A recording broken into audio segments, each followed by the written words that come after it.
Star Wars The Bad Batch Episode 9 answered loads of questions we've been waiting to discover. Spoilers for The Bad Batch starting now. In this episode, we discover who Omega really is, the Kaminoans' true plans, get some intel on Boba Fett's DNA, see the death of a somewhat important background character, and get some really creepy alien stuff. Finally, this show is getting messed up. As if Order 66 and Wrecker trying to kill a kid last episode wasn't messed up enough, this is some good stuff today. What even are these here? What am I looking at? That's what I'll be discussing today, along with 41 details and Easter eggs you might have missed in Bounty Lost. Hey everyone, it's Andrew.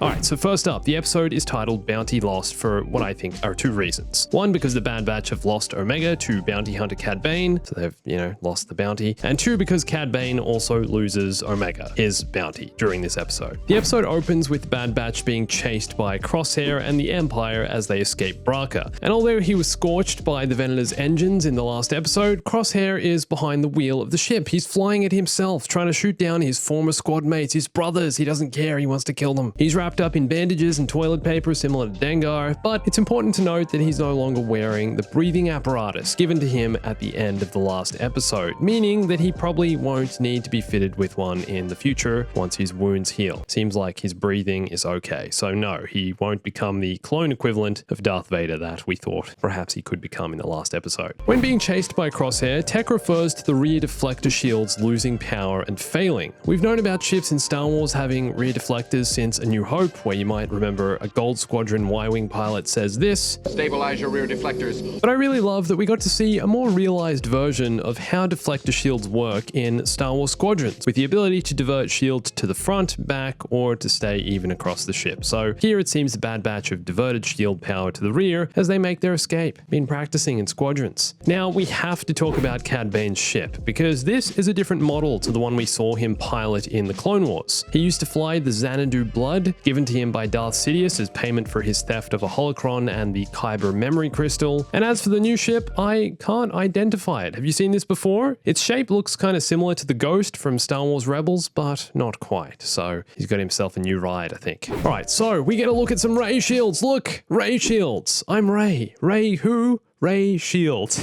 But yeah, the red ones like those on Naboo when Qui-Gon gets. Now, I noticed Toto 360 has a symbol on the side of his head, although after some research, I couldn't identify it. I know he's a Techno service droid, so I tried searching for Techno Union related stuff, but nothing. So, do you know what this is? Not sure. Also, I just learned he's voiced by Seth Green, who did all those Robot Chicken animations. Who would know that? Now, when introducing himself to Omega, Cad Bane takes his hat off, and underneath we can see he has some metal plating on his skull. So, I'm wondering if this is from that duel with Boba Fett, if it's a wound from the Clone Wars Season 7, the cancelled bounty hunter arc, where Bane and Boba get shot. They shoot each other. Did Cad Bane have to get this plating installed after being shot? Is this a head wound he needed surgery to fix? We know his breathing tubes were installed to help him survive in harsh environments and withstand being force choked, so they're not necessarily there because he needs them. They're cybernetic enhancements for the Duros. But what about this metal plating on his head, or whatever it is here? Definitely not his normal skull. We also get 100% confirmation that Bane is working for Lama Su, Kamino's prime minister, which we already knew, but this episode reveals why the Kaminoans need Omega for their contingency plan to help convince the Empire to make more clones. More on that real soon. And we also learn that it's important Omega is kept alive. Lama Su wants Bane to keep her alive. He asks, "Hey, is Omega alive?" And he's like, "Alive, yeah, she's alive." Now Lama Su tells Nala Se her personal interest in Omega has threatened the Kaminoans' operation, so instead sends Torn Wei to collect Omega and deliver Cad Bane his payment of unmarked credits. Anyway, Lama Su seems to be suspicious of Nala Se, Kamino's chief medical scientist, and this detail is important for later in the episode, and more of what's to come. I'll get to that very soon. So the rendezvous, where the Kaminoans are exchanging credits for Omega, is on Bora Vio, at what the Kaminoans call an abandoned facility. This is a new planet in Star Wars, somewhere we've never seen before or heard of before, but what do they mean by abandoned facility? More on that soon as well. Things are getting dark. What are they doing here? Now Lama Su also has plans ready for Omega's return. He says, "When the clone is returned, Confine her to the sub-level facility. As far as I know, the sub-level of Kamino is where the Kaminoans have learning rooms, along with sleeping quarters, dining halls, and other support facilities for the clones. There's other stuff there, like what Obi-Wan sees, although this could change entirely. This probably isn't accurate, because it's highly possible the sub-level facility is the initial cloning chamber where the host's DNA is extracted and duplicated. It's probably where they're going to put Omega in a test tube, seeing as though they want to keep this on the lowdown and hidden from unwanted eyes. And sub-level kind of sounds like another word for basement, and we all know bad stuff happens in basements now, don't we? Oh, and also it seems as if it is where they actually want to extract her DNA, because Lama Su then says, "Once you have retrieved the genetic material needed, terminate her." So they're gonna kill Omega. Seriously though, she's the perfect clone. Why not just keep her alive in imprisonment down below on the sub-levels? And you know, why do they have to kill her? Anyway. Alright, so Omega sneakily offers to repair Toto's broken leg and claims she's done it before, referencing AZ-3 on Kamino, the medical droid who we saw earlier in the Bad Batch and also in the Clone Wars. And he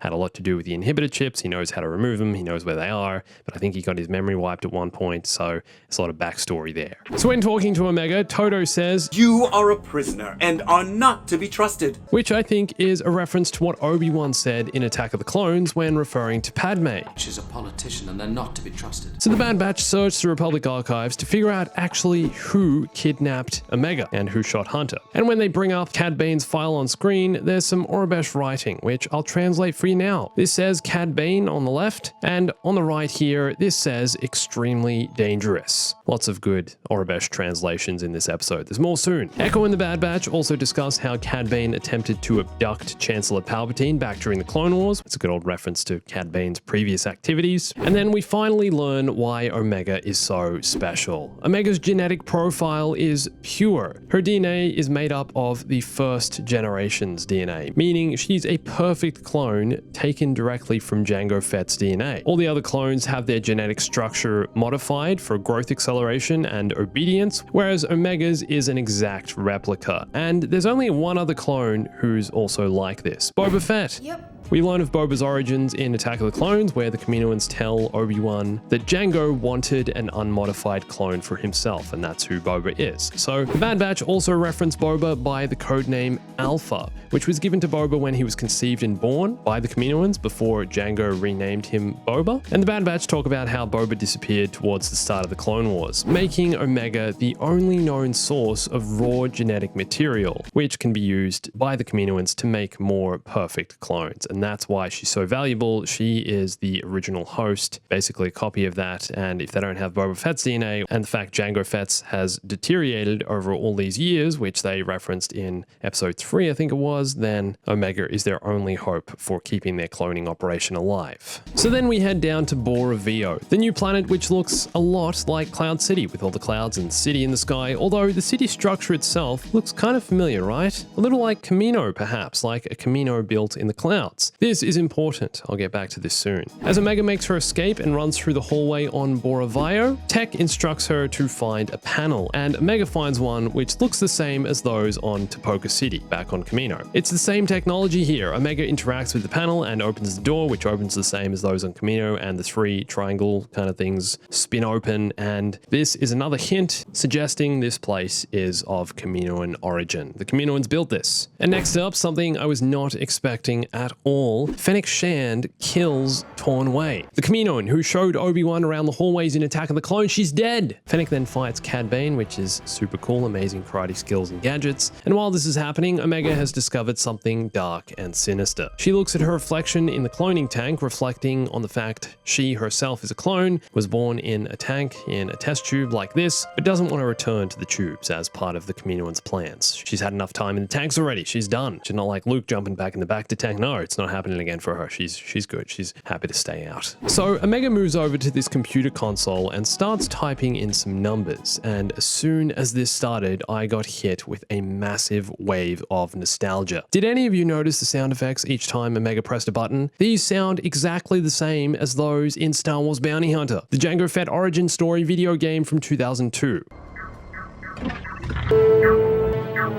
which makes sense because if this is an abandoned Kaminoan facility, this is similar tech to what Jango is using in the game. Really cool minor detail I'm sure so many people wouldn't notice. Anyway, the map of Bora Vio also looks really similar to a Kaminoan city with its multiple levels. You see the map here, really similar looking structure to this, right? So another hint suggesting it's of Kaminoan origin. This display also has a bunch of Aurebesh, which actually translates to something real. This here says critical, and as Omega continues to play around with the console, this at the bottom says escape pods, which she ends up using a bit later, and at the top it says satellite. And then as the camera pans to the center of the screen, this here says offline and switches to online. And this satellite sends a beacon to the Marauder to alert the Bad Batch of where Omega is. And in the Bad Batch's ship, it says Bora Vio in Aurebesh on the screen, on the map on the screen. There it is. Now, the Bad Batch discover that Omega is in the Lido system, which obviously is where Bora Vio is. But this is an entirely new system in Star Wars. Can't find this, doesn't exist yet. Here it is, Bora Vio in the Lido system.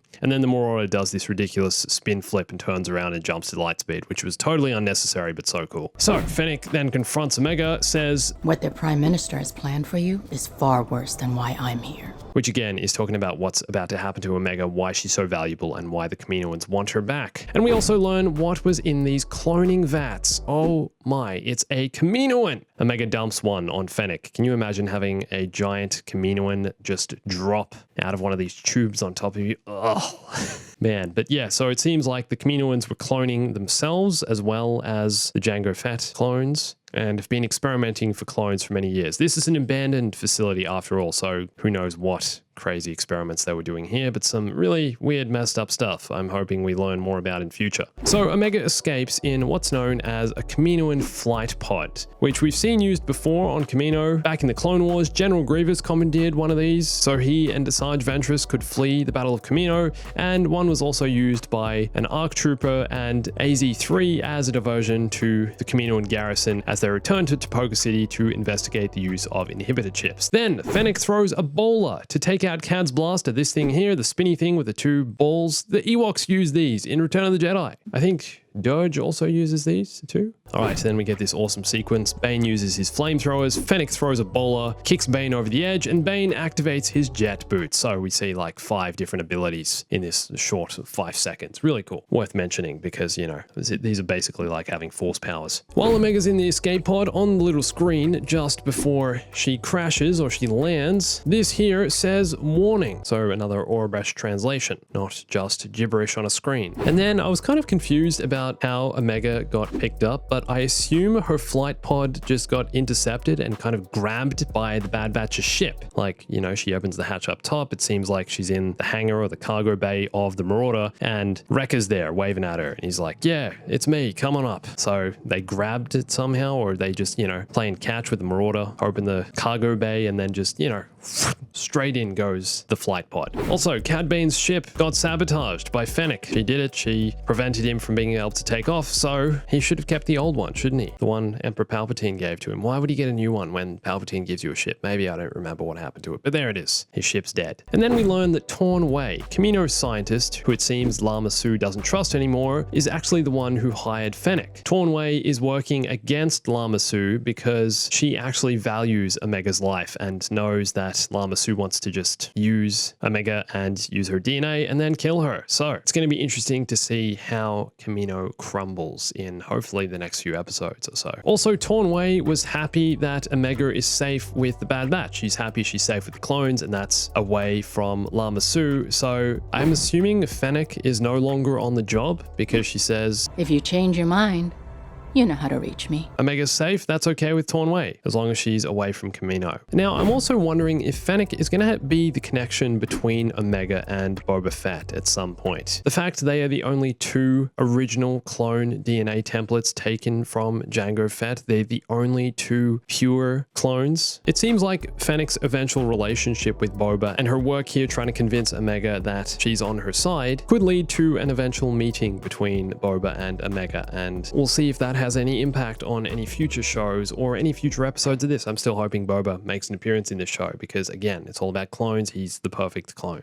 And when back on the Bad Batch's ship, Omega refers to the Kaminoans' cloning operations and says, I don't want to end up an experiment in a tube. We don't really know how much Omega knows about the cloning process. She, of course, knew about the inhibitor chips, but prior to her time with the Bad Batch, she spent all her time on Kamino around clones, around test tubes, around all this stuff, and really seems like she really doesn't want to go back. That's why she was looking into the tube in this episode, seeing the green stuff, the green gross stuff. Oh man, what's going on in there? So that's not happening again for her. Thank goodness. And the episode ends with a beautiful father-daughter moment where Hunter assures Omega she is never going back to Kamino. For the show's sake though, I really hope we go back there because there's a lot of unfinished business there. What happens to Kamino? Did the Bad Batch go back? Do we see the fall of Kamino? Do we see the death of the Prime Minister and the death of the cloning operation? I guess we'll have to wait until the next few episodes. But did I miss anything? Are there any details you noticed that I might not have picked up on? Let me know in the comments. And for more on the Bad Batch and Star Wars, you can watch one of these videos here and follow me on Instagram, Twitter, and join my Discord for lots more Star Wars gaming news, updates, and everything else that you'd need in your daily life.